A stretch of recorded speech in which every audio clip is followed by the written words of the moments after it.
তো যখন বৃষ্টি পড়ে, বৃষ্টির পরে আকাশে যদি আমরা দেখি কখনো কখনো, তাহলে কি দেখতে পাওয়া যায়? রামধনু দেখতে পাওয়া যায়। তোমরা নিশ্চয়ই দেখেছো রামধনু, অনেক কটা আলো, অনেক কটা রঙের আলো একসঙ্গে দেখতে পাওয়া যায়। তো সেখানে লাল থাকে, নীল থাকে, বিভিন্ন আলোর রঙের আলো থাকে। তো এই রামধনুটা কার জন্য হয়?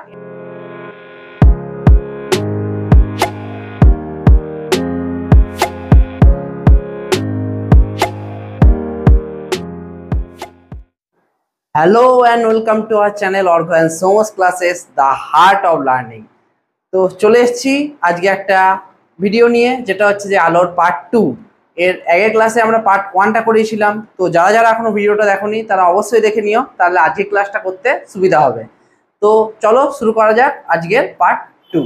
তো পার্ট 1-এর ভিডিওতে আমরা আলোর প্রতিফলন, প্রতিসরণ, প্রতিবিম্ব, সেটা সদ্বিম্ব অসদ্বিম্ব, এই সমস্ত ঘটনাগুলো জেনেছিলাম। তো পার্ট 2-তে আমরা আজকে জানবো আলোর বিচ্ছুরণ, সূচিছিদ্র ক্যামেরা, এই সমস্ত নিয়ে আজকে জানবো। তো প্রথমেই চলে আসবো আলোর বিচ্ছুরণ। তো যখন বৃষ্টি পড়ে, বৃষ্টির পরে আকাশে যদি আমরা দেখি কখনো কখনো, তাহলে কি দেখতে পাওয়া যায়? রামধনু দেখতে পাওয়া যায়। তোমরা নিশ্চয়ই দেখেছো রামধনু, অনেক কটা আলো, অনেক কটা রঙের আলো একসঙ্গে দেখতে পাওয়া যায়। তো সেখানে লাল থাকে, নীল থাকে, বিভিন্ন আলোর রঙের আলো থাকে। তো এই রামধনুটা কার জন্য হয়? এই রামধনুটা হয় এই আলোর বিচ্ছুরণের জন্য। তো চলো দেখা যাক আলোর বিচ্ছুরণ কি। তো যখন কোনো একটা আলো প্রিজমের উপর পড়বে, তো এবার তোমাদের মনে হয়তো প্রশ্ন জাগছে যে প্রিজম আবার কি। তো প্রিজম জিনিসটা ক্লাস 5-6-এ ছিল, যে প্রিজম হচ্ছে একটা জ্যামিতিক ঘনবস্তু, জ্যামিতিক ত্রিমাত্রিক ঘনবস্তু 3D। তো সেটা কিরকম, চলো একটুখানি এঁকে দেখাই। তো প্রিজম সেটা আমরা জানবো। তো প্রিজম বিভিন্ন আকারের হতে পারে, সেটা ত্রিভুজাকার প্রিজম হতে পারে, সেটা চতুর্ভুজাকার প্রিজম হতে পারে, সেটা পঞ্চভুজাকার হতে পারে, সেটা ষড়ভুজাকার হতে পারে। তো বিভিন্ন আকৃতির প্রিজম হয়। তো আজকে আমরা এখন যেটা জানবো সেটা হচ্ছে ত্রিভুজাকার প্রিজম। তো এটা হচ্ছে একটা ত্রিভুজাকার প্রিজম, এটা একটা 3D চিত্র, তাই জন্য হয়তো সব পৃষ্ঠটা ভালোভাবে বুঝতে পারবে না বা দেখতেও পারবে না ঠিক করে, তো একটুখানি বুঝে নিতে হবে।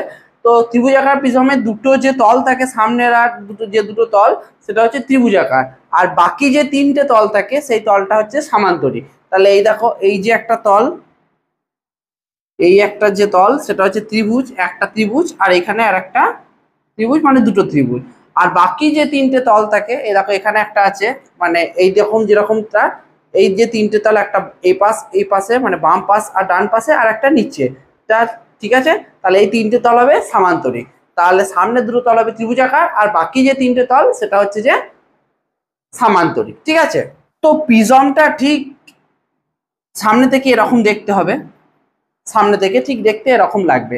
তো এই প্রিজমের ওপর যখন কোনো একটা আলো পড়ে, এই প্রিজমের ওপর যখন কোনো একটা আলো পড়বে, তখন তার প্রতিসরণ তো হবেই। আমরা জেনেছিলাম যে আগের চ্যাপ্টারে প্রতিসরণ দিয়ে, প্রতিসরণের ফলে গতিপথটা কি হয়ে যাবে? একটু বেঁকে যাবে, দিয়ে বিভিন্ন বর্ণের আলোতে পরস্পর ভেঙে যাবে, বিভিন্ন বর্ণের আলোতে ভেঙে যাবে। তাহলে প্রিজমের ওপর যখন কোনো একটা আলো পড়বে, তখন সেটা বিভিন্ন বর্ণের আলোতে ভেঙে যায়। তো ছবিতে আমরা দেখলাম বোর্ডে যে প্রিজম হচ্ছে একটা ত্রিমাত্রিক ঘনবস্তু, সেই ঘনবস্তুর উপর যখন কোনো আলো পড়বে, তখন সেটা বিভিন্ন বর্ণের আলোতে সেটা ভেঙে যাবে। সেই বর্ণগুলো কি কি? সেই বর্ণগুলো দেখো এখানে আছে: বেগুনি, নীল, আকাশি, সবুজ, হলুদ, কমলা, লাল, বেনিয়া সহ কলা, বেনিয়া সহ কলা, এই হিসাবে তোমরা মনে রাখতে পারো। বেনিয়া, বেগুনি, নীল, তারপরে আকাশি, সবুজ, হলুদ, কমলা, লাল, ঠিক আছে। তো যখন কোনো প্রিজমের উপর যখন কোনো সাদা আলো পড়বে, তখন সেটা 7টি বর্ণের আলোতে ভেঙে যাবে। তো এই ঘটনাটাকে বলা হচ্ছে আলোর বিচ্ছুরণ, ঠিক আছে। তো সূর্যের যে আলোটা আমরা দেখতে পাই সেটা হয় সাদা রঙের, কিন্তু এর মধ্যে শুধুমাত্র সাদা রং নাই, এর মধ্যে আরো অনেক রং মিশে আছে। তো যখন রামধনু হবে, তখন আমরা নানান ধরনের আলোগুলা আকাশের মধ্যে দেখতে পারবো, ঠিক আছে। তাই জন্য সূর্যের মধ্যে কেবলমাত্র সাদা আলো নেই, অনেক কটা রং মিশে আছে, তাই জন্য এই আলোকে বলা হয় যৌগিক আলো।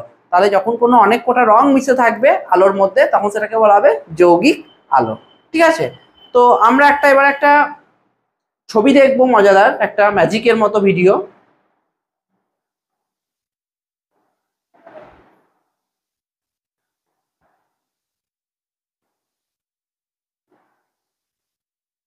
তো কি দেখতে পাচ্ছি, এখানে একটা প্রিজমের উপর পড়ছে আলোটা, একটা প্রিজমের উপর পড়ছে আলোটা, দিয়ে আলোটা বিভিন্ন বর্ণের আলোতে কি হয়ে যাচ্ছে? ভেঙে যাচ্ছে। ঠিক সেরকম আকাশে এরকমই হয়। তাহলে তোমাদের এখন নিশ্চয়ই প্রশ্ন জাগছে যে আকাশে আবার প্রিজম থাকে নাকি? না, আকাশে প্রিজম থাকে না। আকাশে তাহলে কি থেকে হয় আলোটা, সেটাও আমরা জানবো, জাস্ট একটু ওয়েট করো, সব জানবো। তো দেখতে পাচ্ছি আমরা আলো বিভিন্ন বর্ণের আলোতে ভেঙে যাচ্ছে। যেই একটা সাদা আলো প্রিজমের উপর পড়ছে তখন বিভিন্ন বর্ণের আলোতে ভেঙে যাচ্ছে। একটা সুন্দর একটা ম্যাজিকের মতো ছবি দেখতে পাচ্ছি, বেশ ভালো লাগছে। তো এইটাই হচ্ছে আলোর বিচ্ছুরণ। তাহলে আলোটা একটা প্রিজমের উপর যাবে, দিয়ে বিভিন্ন বর্ণের আলোতে ভেঙে যাবে, এটাই হচ্ছে আলোর বিচ্ছুরণ। তো আলোর বিচ্ছুরণে কি বলেছে, যে কোনো সাদা আলো বা যৌগিক আলো, যেহেতু সূর্যের আলোর মধ্যে বিভিন্ন বর্ণের আলো মিশে থাকে তাই জন্য সেই আলোকে বলা হচ্ছে যৌগিক আলো। তাহলে কোনো সাদা আলো বা যৌগিক আলো প্রিজমের ন্যায় কোনো প্রতিসারক মাধ্যমে প্রিজমের যে তলটা দেখতে পেলাম, দুটো তল আছে, একটা এই পাশে একটা এই পাশে, এই তলটাকে বলা হচ্ছে প্রতিসারক তল বা প্রতিসারক মাধ্যম। ঠিক আছে, তো প্রিজমের যে তলের মধ্যে আলোটা পড়ছে সেটাকে বলা হচ্ছে প্রতিসারক তল বা প্রতিসারক মাধ্যম। তাহলে প্রতিসারক মাধ্যমে প্রতিসিত হয়ে বিভিন্ন বর্ণের আলোয় বিশ্লিষ্ট হয়ে যাওয়ার ঘটনাকে বলা হচ্ছে আলোর বিচ্ছুরণ। তাহলে বিশ্লিষ্ট মানে ভেঙে যাওয়া। ঠিক আছে, তো এখানে দেখলাম আমরা কটা আলো পেলাম, 7টা আলো পেলাম। তো এই সাদা আলো প্রিজমের মধ্যে দিয়ে প্রতিসরণের ফলে বিশ্লিষ্ট হয়ে 7টি বর্ণ বিশিষ্ট যে আলোর পটি গঠন করে তাকে বলা হচ্ছে বর্ণালী। তাহলে এই যে 7টি বর্ণের আলো যে প্রতিষ্ঠা করলো সেটাকে বলা হচ্ছে যে বর্ণালী। ঠিক আছে, তাহলে কোন ঘটনার জন্য আলোটা 7টি বর্ণের আলোতে ভেঙে যাবে? আলোর বিচ্ছুরণের জন্য। ঠিক আছে, আর এই যে 7টি আলোর পটি গঠন করছে এটাকে বলা হচ্ছে যে বর্ণালী। তো ঠিক এরকম দেখতে দেখো, সাদা আলো গেল প্রিজমের মধ্যে ভিন্ন বর্ণের আলোতে ভেঙে যাচ্ছে। রঙগুলো এখানে বললাম, ভালো করে মনে রাখবে, বেগুনি, নীল, আকাশি, সবুজ, হলুদ, কমলা আর লাল। তো এবারে আমরা জানলাম বর্ণালী। তো বর্ণালী হচ্ছে দুই প্রকার, একটা হচ্ছে শুদ্ধ বর্ণালী আর একটা হচ্ছে যে অশুদ্ধ বর্ণালী। তো শুদ্ধ বর্ণালী আর অশুদ্ধ বর্ণালী একটুখানি জেনে নেবো। তো যখন বর্ণালীতে সমস্ত আলোকটাকে ভালোভাবে স্পষ্ট দেখা যায় তখন সেটাকে বলা হবে শুদ্ধ বর্ণালী। আর যখন কোনো বর্ণালীতে আলোগুলা স্পষ্টভাবে দেখা যায় না, একটার উপর একটা চেপে থাকে বা অস্পষ্ট দেখায়, তখন সেটাকে বলা হবে অশুদ্ধ বর্ণালী। তাহলে বলো তো তোমরা, যে রামধনুটা কি বর্ণালী, শুদ্ধ না অশুদ্ধ? কেউ বলতে পারবে? তো দেখো, রামধনুটাতে আলোটা স্পষ্টভাবে দেখা যায় না, একটার উপর একটা চেপে থাকে মনে হয়, তাই জন্য রামধনু হচ্ছে একটা অশুদ্ধ বর্ণালী। ঠিক আছে, তাহলে যখন বর্ণগুলা স্পষ্ট বোঝা যাবে তখন সেটাকে শুদ্ধ বর্ণালী বলবে, আর যখন আলোগুলা স্পষ্ট বোঝা যাবে না, একটার উপর একটা চেপে থাকবে, তখন সেটাকে বলা হবে অশুদ্ধ বর্ণালী। এবারে আমরা জানবো এক্স রে। এক্স রে, তো যখন আমরা খেলা করি বা শরীরে যদি কোনো জায়গায় হাড়ে আঘাত লাগে বা খেলতে খেলতেও যদি আঘাত লাগে, তখন হাড়টা কি হয়ে যায়, চিট ধরে বা হাড়ে ব্যথা করে। তখন যদি আমরা ডাক্তারখানায় গিয়ে ডাক্তারকে দেখাই, হাড়ের ডাক্তারকে, তখন তারা কি করতে বলে, এক্স রে করতে বলে। হাড়ের কোনো অংশ কিছু হয়েছে কিনা, ক্ষত হয়েছে কিনা সেটা জানার জন্য কি করতে বলে, এক্স রে করতে বলে। তো সেটা নিয়ে আজকের টপিক পরবর্তী, এক্স রে। তো এক্স রে কি, এক্স রে কি জাতীয় রশ্মি, এটি কি কাজে ব্যবহৃত হয়? তাহলে এক্স রে বলছে একটা অদৃশ্য, মানে যাকে খালি চোখে দেখা যায় না, এবং সাধারণ আলোর মতো একটা তির্যক তড়িৎচুম্বকীয় তরঙ্গ। তাহলে সাধারণ যে আলো তার মতনই একটা তির্যক তড়িৎচুম্বকীয় তরঙ্গ। তো এই তির্যক মানে হচ্ছে যে লম্বভাবে, আলো লম্বভাবে যাচ্ছে, তাহলে তির্যক তড়িৎচুম্বকীয় তরঙ্গ। তরঙ্গ মানে হচ্ছে একটা ঢেউ, আলো তরঙ্গের আকারে এক স্থান থেকে অন্য স্থানে গমন করে। আলো তরঙ্গের আকারে মানে ঢেউয়ের আকারে এক স্থান থেকে অন্য স্থানে গমন করে। তরঙ্গ মানে হচ্ছে ঢেউ। তড়িৎ চুম্বকীয় তরঙ্গ মানে তড়িৎ এবং চুম্বকের সমন্বয়ে তৈরি একটা তরঙ্গ। তড়িৎ এবং চুম্বকের একসঙ্গে মিলিত প্রয়াসে উৎপন্ন একটা তরঙ্গ। তড়িৎ এবং চুম্বক তোমাদের ক্লাস 7-ই আছে। তো সেই তড়িৎ আর চুম্বকের মিলিত প্রয়াসে উৎপন্ন একটা তরঙ্গ কোনটা, এক্স রে। তাহলে এক্স রশ্মি হচ্ছে একটা অদৃশ্য এবং সাধারণ আলোর মতোই একটা তির্যক মানে লম্ব তড়িৎ চুম্বকীয় মানে তড়িৎ আর চুম্বকের সমন্বয়ে তৈরি একটা তরঙ্গ। এটি দেহের মাংস ভেদ করতে পারে কিন্তু হাড় ভেদ করতে পারে না। তো এক্স রশ্মি মাংস ভেদ করতে পারে কিন্তু হাড় ভেদ করতে পারে না। তাই যেহেতু হাড় ভেদ করতে পারে না তাই জন্য হাড়ের ছবিটা এখানে ফুটে ওঠে। মাংসটা ভেদ করে যায় কিন্তু হাড় ভেদ করতে পারে না, তাই জন্য হাড়ের ছবিটা ফুটে ওঠে এক্স রেতে। ঠিক আছে, তো কি কাজে ব্যবহৃত হয়? এটি দেহের কোনো অংশে হাড় ভেঙে গেলে ভাঙা হাড়ের অবস্থান কোথায় হাড় ভেঙেছে সেটা জানার জন্য, দেহের ভেতর কোনো অবাঞ্ছিত বস্তু থাকলে তার অস্তিত্ব কোথায় আছে সেই বস্তুটা জানার জন্য, 2 নাম্বার কিডনি বা গল ব্লাডার স্টোন থাকলে তার অস্তিত্ব জানার জন্য, আর 3 নাম্বার আলসার এবং টিউমারের অস্তিত্ব জানার জন্য এই এক্স রে করা হয়। ঠিক আছে, তো ভালো করে এটা করবে।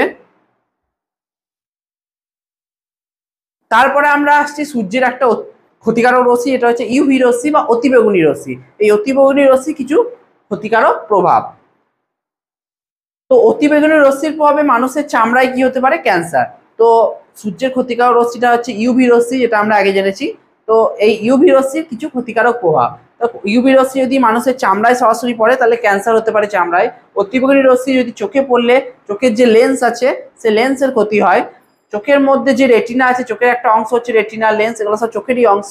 তো এই রেটিনা আছে তারও ক্ষতি হয়, তার চোখের লেন্সের ক্ষতি হয়। চোখের যে মণি বা কালো অংশটা সেটাকে হচ্ছে লেন্স, তো লেন্সের ক্ষতি হয়। আর চোখের একদম ভেতরের যে পর্দাটা থাকে সেটা বলা হয় রেটিনা। চোখের ভেতরের যে পর্দাটা সেটাকে বলা হয় রেটিনা, তো সে রেটিনারও ক্ষতি হয়। অতিবেগুনি রশ্মি প্রভাবে কোষের খুব দরকারি ডিএনএ অণুর ক্ষতি হয়। কোষের মধ্যে যে খুব একটা দরকারি যেটা হচ্ছে যে ডিএনএ অণু, কোষের মধ্যে যেটা একটা উপকারী অণু যেটা হচ্ছে ডিএনএ, ডিএনএ এটার কি হয়? ক্ষতি হয়। এবারে আমরা কি দেখতে পাচ্ছি? একটা গাড়ি, না গাড়ি না, এটা হচ্ছে একটা অ্যাম্বুলেন্স। তো অ্যাম্বুলেন্স তোমরা সবাই জানো রোগী নিয়ে যাওয়ার কাজে ব্যবহৃত হয়। কোনো ক্রিটিক্যাল সিচুয়েশনে রোগীকে হাসপাতালে নিয়ে যাওয়ার জন্য এটা ব্যবহার করা হয়। তো অ্যাম্বুলেন্সের মধ্যে তোমরা যদি ভালো করে দেখো তাহলে দেখতে পারবে যে অ্যাম্বুলেন্স যে লেখাটা সেটা সবসময় এই উল্টো করে লেখা থাকে, কখনো সোজা করে লেখা থাকে না। কেন লেখা থাকে না, কেন উল্টো লেখা থাকে, সেটা সম্পর্কে আমরা আবার আমাদের নেক্সট টপিকে জানবো। তো তোমরা ভালো করে লক্ষ্য করবে যে গাড়ির সামনে একটা আয়না থাকে। এই আয়নার সাহায্যে কি হয়? আয়নার সাহায্যে কি ড্রাইভার মুখ দেখে কতটা সুন্দর লাগছে আমাকে সেটা দেখানোর জন্য? না। তো যে গাড়ির ড্রাইভার সেই পিছনের বস্তুটার প্রতিবিম্বটা ভালোভাবে সে দেখতে পাবে। এবারে আমরা আগের দিন ক্লাসে জেনেছিলাম যে দর্পণের উপর যখন কোনো একটা বস্তু পড়ে তখন, বা বস্তু বা কোনো একটা অক্ষর যখন পড়ে তখন সেটা পাশাপাশি উল্টে যায়, যেটাকে বলা হচ্ছে পার্শ্বীয় পরিবর্তন। তাহলে দর্পণের উপর যখন কোনো একটা বস্তু পড়ে তখন সেটা পাশাপাশি উল্টে যায়। তাহলে যখন ওই অ্যাম্বুলেন্সের এই উল্টো লেখাটা যখন সামনে থাকা গাড়ির দর্পণে পড়বে তখন সেটা কি হয়ে যাবে? পাশাপাশি উল্টে উল্টো লেখাটা কি হয়ে যাবে? সোজা হয়ে যাবে। যেহেতু উল্টানো আছে তাই জন্য কি হয়ে যাবে? সোজা হয়ে যাবে। উল্টানো আছে তাহলে পার্শ্বীয় পরিবর্তন করলে সেটা কি হয়ে যাবে? সোজা হয়ে যাবে। এর ফলে গাড়ির যে চালক সে ভালো করে দেখতে পাবে এটা অ্যাম্বুলেন্স, তাই জন্য সে তখন পথটা ছেড়ে দেবে। ঠিক আছে, তখন পথটাকে ছেড়ে দেবে অ্যাম্বুলেন্সটাকে যাওয়ার জন্য, যেহেতু ক্রিটিক্যাল সিচুয়েশন আছে অ্যাম্বুলেন্স মানি, তাই জন্য পথটা সে ছেড়ে দেবে। তো এবারে যদি এই অ্যাম্বুলেন্স লেখাটা যদি সোজাভাবে লেখা থাকতো, এখানে যদি উল্টোভাবে লেখা আছে, এটা যদি সোজাভাবে লেখা থাকতো তাহলে কি হতো? দর্পণের উপর যখন পড়তো তখন সেটা পার্শ্বীয় পরিবর্তন হতো, দিয়ে উল্টো হয়ে যেত। এবারে যখন গাড়ির চালক ওই জিনিসটাকে উল্টো দেখতো তখন সে ভালোভাবে বুঝতে পারতো না এটা কি গাড়ি, তখন অসুবিধা হয়ে যেত। ঠিক আছে, তাই জন্য উল্টো করে লেখা থাকে। কারণ কি? কারণ পার্শ্বীয় পরিবর্তন ঘটে এবং সেটা সোজা হয়ে যায় এবং গাড়ির যে ড্রাইভার সে অ্যাম্বুলেন্সটাকে রাস্তাটা ছেড়ে দেবে। ঠিক আছে, তো অ্যাম্বুলেন্সের সামনে অ্যাম্বুলেন্স লেখাটি উল্টো করে লেখা থাকে কেন? তো গাড়ির ড্রাইভার তার ডান দিকে রাখা দর্পণে তার পিছনের গাড়ির যে প্রতিবিম্ব সেটা দেখতে পায়। যখন অ্যাম্বুলেন্সে করে রোগীকে হাসপাতালে নিয়ে যাওয়া হয় তখন অ্যাম্বুলেন্সের সামনের গাড়ির চালক তার ডান দিকে রাখা যে আয়না, সেই আয়নায় অ্যাম্বুলেন্সে উল্টো করে লেখাটা কি করে দেখে? প্রতিবিম্বের পার্শ্বীয় পরিবর্তনের ফলে সেটা একদম সোজাভাবে দেখে। তাহলে উল্টো লেখাটা পার্শ্বীয় পরিবর্তন ফলে কিভাবে দেখবে? সোজাভাবে দেখবে। ফলে অ্যাম্বুলেন্সকে রাস্তাটা ছেড়ে দেবে। তো যখনই দেখতে পারবে ভালোভাবে পার্শ্বীয় পরিবর্তনের ফলে অ্যাম্বুলেন্স লেখাটা, তখনই কি করবে? সে অ্যাম্বুলেন্সটাকে রাস্তাটা ছেড়ে দেবে। তো এটা ইম্পর্টেন্ট একটা জিনিস, ভালোভাবে করবে। তো এই কিছুক্ষণ আগে আমি একটা কথা বললাম যে এই যে প্রিজম, তো প্রিজমটা আলোটাকে 7টি বর্ণে যে ভেঙে দিচ্ছে, তাহলে এই যে আকাশের মধ্যেও কি প্রিজম ঘোরাফেরা করে? আকাশের মধ্যে কোনো প্রিজম থাকে না। তো যখন জল জল পড়ার পর দেখবে আমাদের রামধনুটা ফুটে ওঠে। তো এই জলের কণাগুলো, আকাশের মধ্যে যে জলের কণা থাকে সেইগুলোই প্রিজমের কাজ করে। ঠিক আছে, তো আমাদের এই নিয়ে নেক্সট কোশ্চেন যে আকাশে রামধনু কিভাবে সৃষ্টি হয়, অথবা আকাশে যে রংধনু তুমি দেখতে পাও তা আসলে কি এবং তা আলোর কোন ধর্মের জন্য ঘটে? প্রিজম ছাড়া কিভাবে তা সম্ভব হয়? তো কি বলেছে? রংধনু বা রামধনু সাধারণত বৃষ্টির পর বিকালের আকাশে দেখতে পাওয়া যায়, বৃষ্টির পরে দেখতে পাওয়া যায়। বৃষ্টির পর আকাশে ভাসমান জলকণা থাকে। বৃষ্টির পর আকাশে কি থাকে? ভাসমান জলের কণা। এই জলকণার মধ্যে যখন সূর্যের আলো যাওয়ার সময় তার কি ঘটে? বিচ্ছুরণ ঘটে। যেরকম প্রিজমের মধ্যে বিচ্ছুরণ ঘটলো ঠিক সেরকম বিচ্ছুরণের ফলে আকাশে 7টি আলোর যে পটি তৈরি করে সেটি হচ্ছে রংধনু বা রামধনু। দু নামে একে রাখা হয়, রংধনু বা রামধনু। তো আমি বললাম যে আকাশের মধ্যে কোনো প্রিজম থাকে না, আকাশের মধ্যে যে জলের কণাগুলো থাকে সেগুলোই কার কাজ করে? প্রিজমের কাজ করে। তাই জন্য আমাদের দ্বিতীয় যে কোশ্চেনটা ছিল প্রিজম ছাড়া কিভাবে তা সম্ভব, তো এখানে তাই জন্য বলেছে যে রংধনু সৃষ্টিতে আকাশে ভাসমান জলকণাটাই প্রিজমের কাজ করে। তাহলে কোনো আকাশের মধ্যে কোনো প্রিজম ঘোরাফেরা করে না, কি থাকে, এই জলকণাটাই প্রিজমের কাজ করে। ঠিক আছে, তো এবারে যেটা আসবো সেটা হচ্ছে সূচিছিদ্র ক্যামেরা। তো তোমরা ডিএসএলআর ক্যামেরা শুনেছো, মোবাইলের ক্যামেরা তো শুনেইছো, তো আজকে যেটা হবে সেটা হচ্ছে সূচিছিদ্র ক্যামেরা। তো এই ক্যামেরাটা তোমরা বাড়িতেই তৈরি করতে পারবে। কিভাবে করবে তো দেখি। তো এর জন্য লাগবে একটা আয়তকার বাক্স, এই বাক্সের ভেতরের যে তলগুলো আছে সেই তলগুলোতে কালো রং করতে হবে। ঠিক আছে, আর সামনের তলটাতে একটা সূক্ষ্ম ছিদ্র করতে হবে। তাহলে ভেতরের তলে কি রং করতে হবে, কালো রং করে দিতে হবে। আর যে সামনের তলটা আছে সেখানে একটা ছোট্ট ছিদ্র করতে হবে। এবারে এই যে ছিদ্রর বিপরীত যে পৃষ্ঠটা আছে বা বিপরীত যে তলটা আছে সেখানে রাখতে হবে একটা ঘষা কাঁচ। কি রাখতে হবে, একটা ঘষা কাঁচ। ঠিক আছে, তাহলে একটা আয়তকার বাক্স নিলাম, এই বাক্সের ভেতরের চারপাশে কালো রং করলাম, আর সামনে একটা সূক্ষ্ম ছিদ্র করলাম, আর ছিদ্রের ঠিক বিপরীত পাশে একটা কি রাখলাম, ঘষা কাঁচের একটা তল রাখলাম। ঠিক আছে, ঘষা একটা কাঁচ রাখলাম। ঠিক আছে, এবারে আমরা একটা বস্তু নিলাম, এখানে মোমবাতিটা একটা বস্তু, সেখান থেকে আলো সরলরৈখিক পথে যাচ্ছে, কার মধ্যে দিয়ে যাচ্ছে, সেই সূক্ষ্ম ছিদ্রের মধ্যে দিয়ে। ছিদ্রের মধ্যে যাওয়ার পরে ঘষা কাঁচের ওপর পড়ছে, দিয়ে যে জিনিসটা, যে বস্তুটা সেটা উল্টে যাচ্ছে, যে বস্তু যেটা ছিল মোমবাতিটা সেটা কি হয়ে যাচ্ছে, পরস্পর উল্টে যাচ্ছে। ঠিক আছে, তো আমরা সমতল দর্পণে কোনো বস্তুর প্রতিবিম্ব গঠিত হয়, এটা আমরা আগের দিন যে ক্লাসে সেটা জেনেছিলাম। তো এখানে কিন্তু প্রতিবিম্ব গঠিত হয় না, এখানে মানে সূচিছিদ্র ক্যামেরায় গঠিত হয় প্রতিকৃতি। সূচিছিদ্র ক্যামেরায় কি গঠিত হয়, প্রতিকৃতি, উল্টো প্রতিকৃতি গঠিত হয়। ঠিক আছে, তাহলে মনে রাখবে প্রতিকৃতি কোথায় গঠিত হয়, সূচিছিদ্র ক্যামেরায়, আর প্রতিবিম্ব গঠিত হয় সমতল দর্পণে। এটা কিন্তু মাথায় রাখবে, এটা কিন্তু প্রতিবিম্ব নয়, এটা হচ্ছে প্রতিকৃতি। ঠিক আছে, তাহলে বস্তুটা ওই সূক্ষ্ম ছিদ্রের মধ্যে দিয়ে যাচ্ছে আলোটা, দিয়ে ঘষা কাচের যে তল আছে সেখানে একটা উল্টো কি সৃষ্টি করছে, প্রতিকৃতি সৃষ্টি করছে। তাহলে এটা বাড়িতেই তোমরা করে দেখতে পারবে সূচিছিদ্র ক্যামেরা। তো কি বলেছে, সূচিছিদ্র ক্যামেরার মূল নীতি কি, তো সূচিছিদ্র ক্যামেরার সামনে কোনো বস্তু যদি রাখা হয় তাহলে আলো সরলরৈখিক পথে গমন করে, গমন করছে। এই ধর্ম অবলম্বন করে ছিদ্রের অপর পাশে রাখা ঘষা কাচের পর্দায়, ছিদ্রের যে অপর পাশে, যে পাশের বিপরীত পাশে যে ঘষা কাচের তল আছে সেই কাচের মধ্যে কি হচ্ছে, বস্তুর উল্টো প্রতিকৃতি সৃষ্টি হচ্ছে। ঠিক আছে, তাহলে বস্তু রাখলাম, বস্তু থেকে আলো সরলরৈখিক পথে গেল, সরলরৈখিক পথে যাওয়ার পর যে ঘষা কাচের যে তলটা আছে সেখানে কি হচ্ছে, একটা উল্টো প্রতিকৃতি। ঠিক আছে, এবারে আমরা জানবো যে সূচিছিদ্র ক্যামেরায় উৎপন্ন প্রতিকৃতির কিছু বৈশিষ্ট্য। সূচিছিদ্র ক্যামেরায় যে প্রতিকৃতিটা সৃষ্টি হয় সেখানকার কিছু বৈশিষ্ট্য। তো এক নাম্বার বলেছে প্রতিকৃতিটা সর্বদা কি হবে, উল্টো হবে। প্রতিকৃতি কখনোই সোজা হবে না, সবসময় বস্তু সাপেক্ষে কি হবে, উল্টো হবে। 2 নাম্বার, ছিদ্র থেকে যদি বস্তুকে দূরে সরানো হয় তাহলে প্রতিকৃতির আকারটা হয়ে যাবে ছোট। মোমবাতিটাকে যদি দূরে সরানো হয় তাহলে হয়ে যাবে প্রতিকৃতিটা ছোট। তারপরে 3 নাম্বার বলেছে ক্যামেরার ছিদ্র যদি বড় হয় তাহলে প্রতিকৃতি হয়ে যাবে অস্পষ্ট। তো এই যে ছিদ্র দেখতে পাচ্ছ, এই ছিদ্র যদি বড় হয়ে যায় তাহলে এই যে প্রতিকৃতিটা পাওয়া যাবে সেটা স্পষ্ট হবে, দেখা যাবে না, মানে অস্পষ্ট হবে। এবং ছিদ্র যদি সরু হলে প্রতিকৃতির আকৃতি বড় হবে। ছিদ্র যদি বড় হয় তাহলে প্রতিকৃতি অস্পষ্ট হবে, আর ছিদ্র যদি ছোট বা সরু হয় তাহলে প্রতিকৃতিটা হয়ে যাবে বড়। 4 নাম্বার, বাক্সের দৈর্ঘ্য বেশি হলে, বাক্সটা যদি অনেকটা বড় হয় তাহলে প্রতিকৃতির আকৃতিও বড় হয়ে যাবে। ঠিক আছে, তাহলে এই কিছু শর্ত, মানে সূচিছিদ্র ক্যামেরার যে প্রতিকৃতি সৃষ্টি হয় তার কিছু বৈশিষ্ট্য বা শর্ত 4টে আছে, ভালোভাবে এটা মনে রাখবে। ঠিক আছে, তো এখানেই আমাদের আলোর যে পার্ট 2 বা সমগ্র আলো চ্যাপ্টারটা এখানেই কমপ্লিট হলো। তো আগে পার্ট 1 করেছিলাম, আজকে করলাম পার্ট 2। তো আশা করছি তোমাদের ভিডিওটা উপযোগী হবে এবং তোমাদের কিছুটা হলেও হেল্প করবে। তো অবশ্যই হেল্প করলে বন্ধুদের সঙ্গে শেয়ার করতে ভুলো না, আর এইভাবেই পাশে থেকো। আর আগের দিনের যে ক্লাস পার্ট 1-এর মানে যে আলোর ভিডিওটা হয়েছিল সেখানে একটা প্র্যাঙ্ক ছিল, আমি বলেছিলাম আজকে সেটা খোলসা করব।